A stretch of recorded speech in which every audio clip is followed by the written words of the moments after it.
Hi, I'm Anita, and I'm bringing today's Bible reading, which is from Matthew chapter 6, verses 19 to 24. Do not store up for yourselves treasures on earth, where moths and vermin destroy, and where thieves break in and steal. But store up for yourselves treasures in heaven, where moths and vermin do not destroy, and where thieves do not break in and steal. For where your treasure is, there your heart will be also. The eye is the lamp of the body. If your eyes are healthy, your whole body will be full of light. But if your eyes are unhealthy, your whole body will be full of darkness. If then the light within you is darkness, how great is that darkness? No one can serve two masters.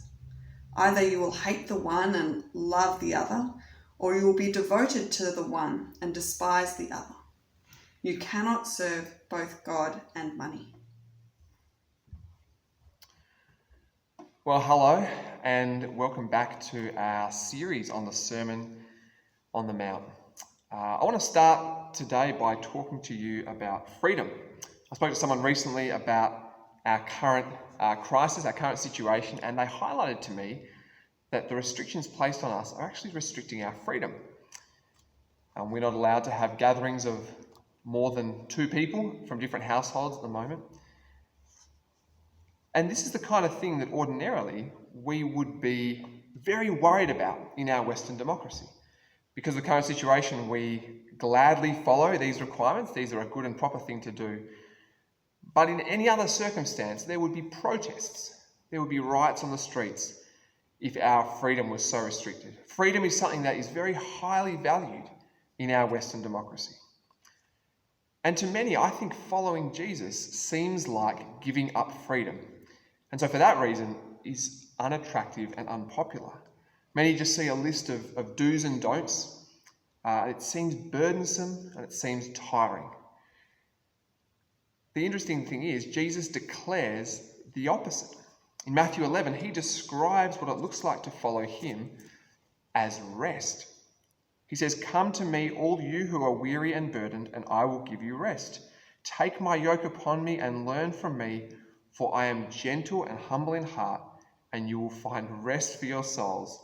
For my yoke is easy and my burden is light."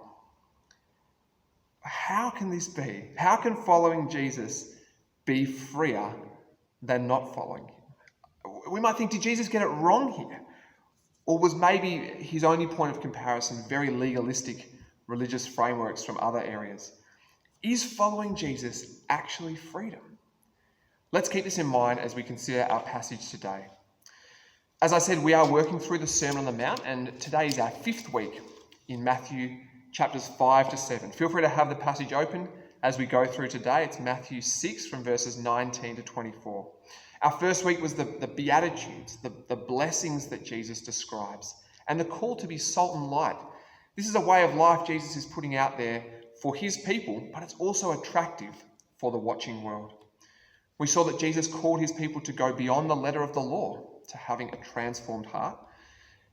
And we saw that Jesus' call for holy living is also very interested in our motives. Jesus calls us not to be seen by others, but to do these things only to be seen by and please God. And we also looked at Jesus' call not to worry, but to know that God loves us for everything that's happening around us. Today's passage is all about money.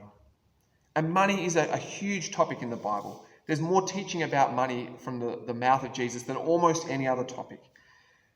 I think as well it's a particularly relevant topic for us in our culture. Globally, wealth is very unevenly divided, and in Australia we have vast per capita wealth compared to the rest of the world. Today's passage really has one strong message. Followers of Jesus are called to live for God and not for wealth. We're called to live for God and not for wealth, which we all agree with, I think, surely. In fact, we're almost tempted to think, what's the issue here? Of course I live for God. Of course I don't live for wealth. That's absurd. Sure, I have money, but I don't live for it. And can I say that's great if that's your starting point as well. But as you go through this passage and you see the examples that Jesus gives, this passage can get a bit uncomfortable. It makes us start to think, hold on, could Jesus just be talking about me? And let me say, that's a good thing. If this passage makes you feel uncomfortable, it's good because it's designed to. It really should. Jesus is very clear here. Either you're living for money or you're living for God. Let's have a look. The first section considers whether we invest in God or invest in wealth. Verse 19, do not store up for yourselves treasures on earth where moths and vermin destroy and where thieves break in and steal. Store up for yourselves treasures in heaven where moths and vermin do not destroy and where thieves do not break in and steal. For where your treasure is, there your heart will be also. Jesus essentially says, do not accumulate wealth. And he gives two good reasons for this. Firstly, money is unstable, and so it's unwise to trust in it. In Jesus' time, his examples of vermin and moths and thieves were good ones. A lot of wealth was stored in produce, and so it could literally be eaten by rats and lost. And there was very little public security, so robbers could easily take someone's livelihood. I think my temptation, even subconsciously, is to think, sure, but I have my savings in the bank or in my super or in shares. It can't be eaten. It can't be stolen. Perhaps in Jesus' day, sure, it was very risky to trust in wealth. It was so flimsy, so uncertain. But today our wealth is pretty secure. Most of you will remember just a few years ago, the global financial crisis of 2008. I remember it very well. I was just about to start work as a lawyer. And thankfully, my law firm took the bold step of honouring our jobs and allowed us to work. But many other people lost their work. In the United States, people lost life savings in a matter of weeks. Savings that were apparently secure in property or shares. Today, the coronavirus is having a similar impact worldwide. We're probably more focused on the health impact at the moment, rightly so. But many people are losing jobs. The government's working very hard to prop up our economy. And people are even withdrawing super early to keep living. It's pretty clear, I think, from even our own experience, wealth is not secure, not really. It doesn't necessarily mean, of course, you should start living paycheck to paycheck, but it's unwise to place your ultimate security in your savings. Instead, Jesus talks about another treasure to invest in, treasure in heaven, in verse 20. I love that Jesus doesn't just trash reliance on money. He offers an alternative, treasure in heaven. It's a fascinating term. Jesus is likely alluding to salvation here. We see later in Matthew 19, he tells a rich man to sell all he has and follow Jesus, and he'll have treasure in heaven. And in Matthew 13, Jesus actually describes the kingdom of heaven as treasure that someone finds in a field. Jesus is saying this is real treasure, to be known by God, to have a relationship with God, to invest in God, to prioritize God, and thank God for his salvation, a treasure we can actually rely on. Jesus says this is a safe investment. You want a safe investment? For believers in Jesus, salvation is safe. Nobody can snatch it away from you. The stock market movements will never affect it. It's an investment you can trust in. The second reason why Jesus encourages us not to accumulate wealth is that it pulls your heart away from God. His words are, verse 21, where your treasure is, there your heart will be also. It's a curious little line, and there's some ambiguity about the order here. What follows what? Do you gradually love the thing you invest in, that you treasure in, or do you invest in the thing you love? So here you might say, well, if you store up lots of cash, will your heart gradually love wealth? Or maybe if your heart already loves wealth, that's where you invest. I actually suspect the ambiguity is a bit intentional because I think both are true. So on one hand, your heart follows your treasure. You get your treasure right, your heart will follow, which I think is wonderfully practical and realistic from Jesus. Jesus knows our hearts don't operate in the abstract. He says, make practical decisions which will transform your heart. He doesn't just say, concentrate harder, try harder, change your heart by yourself. He says, no, invest in God and see what happens. And we saw this a bit last week too. Last week he encouraged us to pursue secrecy in very practical ways so that we protect our heart from mixed motives. Today is similar. If you avoid hoarding wealth, you actually don't give your heart a chance to fall in love with it. And if you invest in God instead, just watch your heart follow along and your love for God grow. Your heart follows your treasure. But the reverse is true as well. Your treasure follows your heart. And this is kind of a question of evidence. If you look at someone's life, you can see where their heart is. If you know someone who invests all their time and energy into loving and serving God and others, there's a pretty good chance you know where their heart is. And on the other hand, if you know someone who's always watching the markets or their bank accounts or worrying about money, there's some good evidence of where their heart is.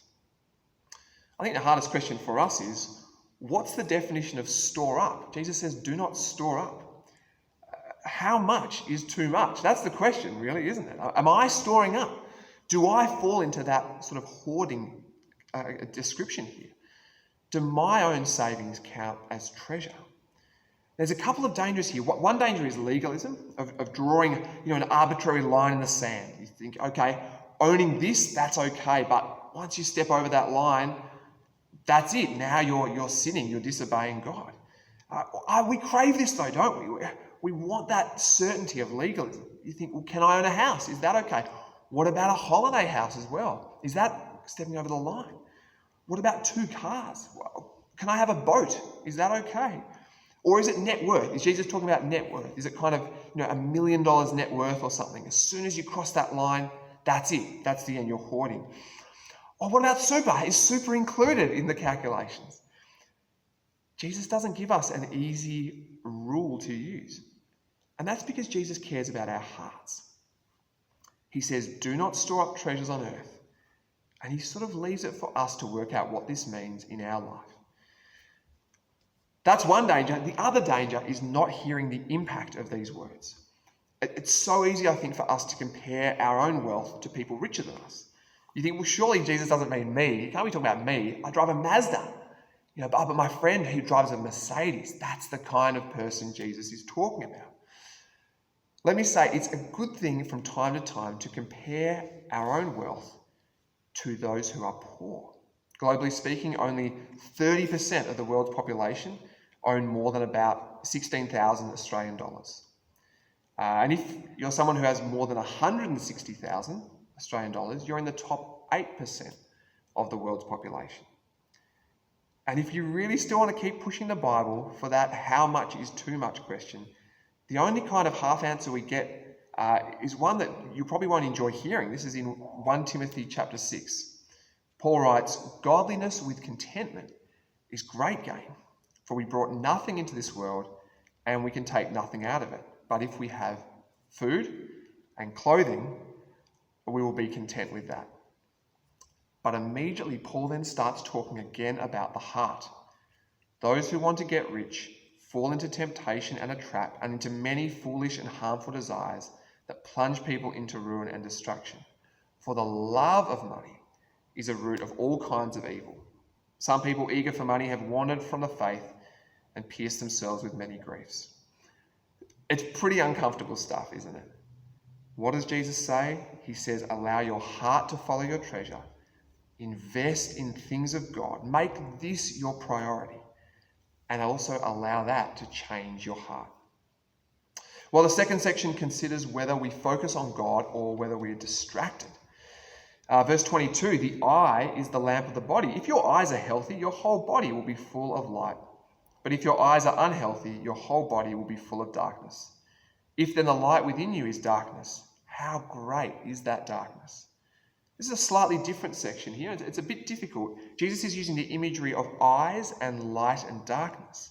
The link between the eye and light is fairly clear. We know that light enters the body through the eyes. That's how we see. And because of this, it enables the body to find its way. The link to money here is within the word healthy. Literally healthy means single eye. And it implies generous or perfect.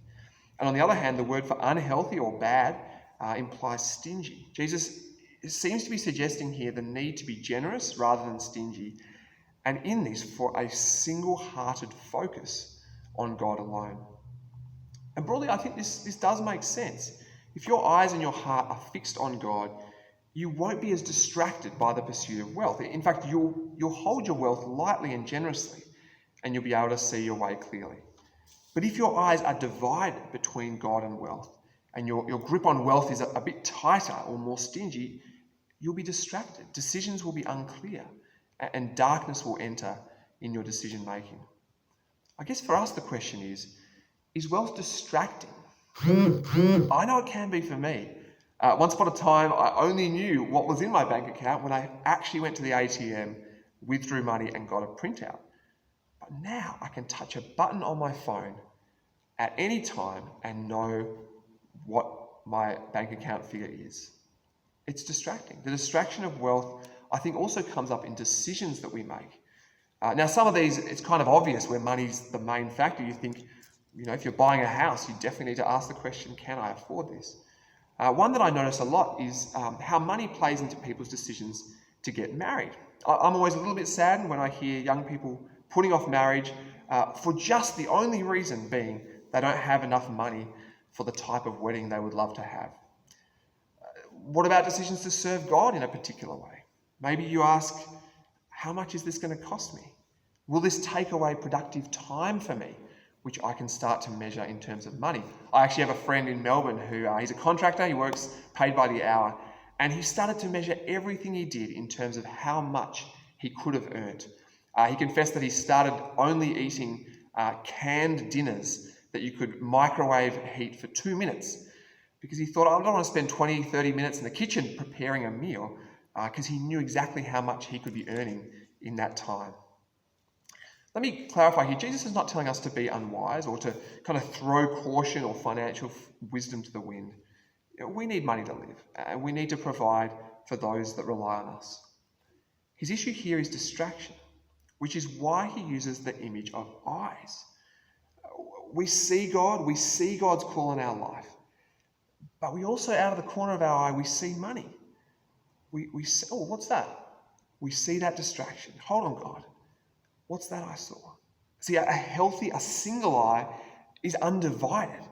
It represents a heart fixed on God alone, but a distracted eye flits back and forth between God and wealth.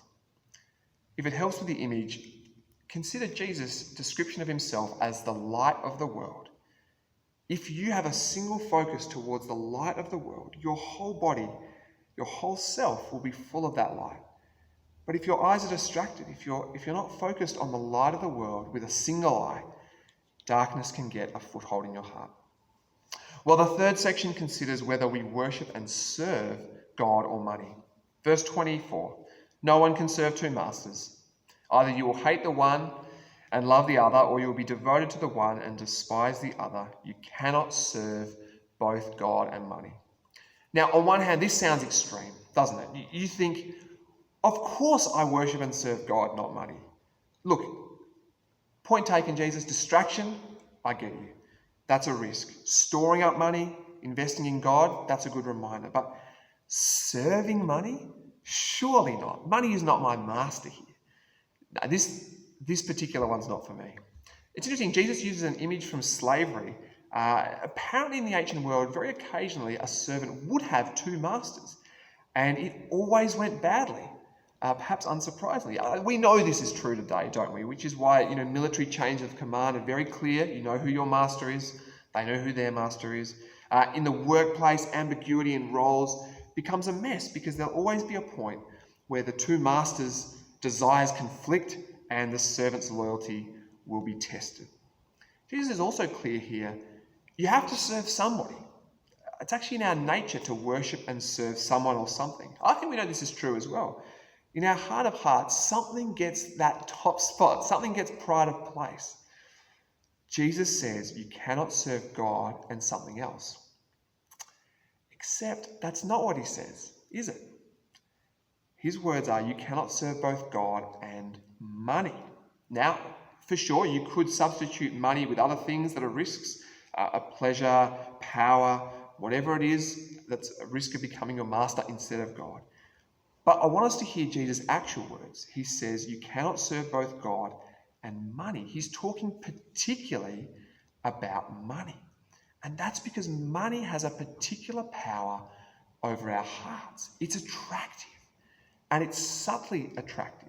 It's so widespread we often don't notice its pervasiveness. Everyone in our culture focuses on money. We'd feel weird if it wasn't at least some of a priority. Jesus says you cannot serve both God and money. It's the battle for the human heart. It's the battle for my heart. It's the battle for your heart. The question is, which master will we serve? Well, what's money like as a master? Can I suggest money is a bad master? Money is a monster. The pursuit of wealth is demanding. Money always craves more of our time, our energy, our effort, our thoughts. You never complete money. You can always chase more. And as before, there's no security in money. Its security is an illusion. And so you need more and more to feel secure. Money is a bad master. Hopefully now you can see in Jesus' teaching here about money, Jesus isn't trying to be demanding. Actually, Jesus cares about our freedom. And it's this topic of money that Jesus says more about than anything else when he speaks about money. He warns us about not storing treasures on earth. We see an example of a rich man who struggles to enter God's kingdom. There's another story about a rich man that warns us about greed on our hearts. Jesus encourages people to give to the poor and be satisfied. And the New Testament says the love of money is a root of all kinds of evil. Jesus is desperate to keep our hearts free from the clutches of money. So is it possible that money might be our master, that we might serve money? I mean, the thought is abhorrent, isn't it? But go back to Jesus' words about treasure. How do you know who your master is? Have a look at your treasure. Where do you spend your time, your energy, your effort? Where your treasure is, that's where your heart is. And you only give your heart to your master. So how do we avoid this risk? How can we strip money of its potential power over us? Let me make one suggestion. Give it away. Give it away. You can give to the church, you can give to charities, you can give to people in need. The best way not to be trapped by money is to give generously. Giving money is really good for us. Giving generously is the best way to protect your heart from worshipping it. Nothing else strips money of its power over us. Because when you give money, you have to hold it lightly. The classic line, of course, from the addict is very understandably, I'm not addicted. I could stop this behavior any day if I wanted to. And yet until they do, it still has that hold on them. Money is similar. But if you're generous, if you hold it lightly, if you're willing to give it away and actually do so, it's never going to get its claws around your heart. It's the best way to stop money being your master. I love the term financial freedom. There's actually a financial planning firm here in Warrnambool that uses that as its tagline. On its website, it says, "Let us work with you to achieve your financial freedom." It's a great line. And look, with all due respect to that fine company, only Jesus can offer us real financial freedom. Or maybe I should say freedom from finance. Only Jesus is a master powerful enough, compelling enough, and worthy enough to displace money from that throne in our hearts. Only Jesus provides an alternative investment that will never perish or spoil or fade. True security. As I quoted from Jesus at the start of the message, his yoke is easy, his burden is light. In Jesus, there is freedom from the monster of money. A moment ago, I spoke about the master that money is. You might wonder, okay, but what kind of master is Jesus? If money is such a bad master, why should I pin my flag to Jesus' master? Convince me, is Jesus a better master than money? Well, there's a number of reasons why Jesus is. Let me just give one now. Jesus is a master who died for you. Jesus is a master who died for you. See, money demands of us, doesn't it? Money demands time, space in my head, thoughts, effort. Really, you could say money demands our life. But Jesus gives his life for us. Jesus dies in our place for our sake so that we can be right with God, so we can be forgiven our sins, so we can be truly free. God demonstrates his own love for us in this, the Bible says. While we were still sinners, Christ died for us.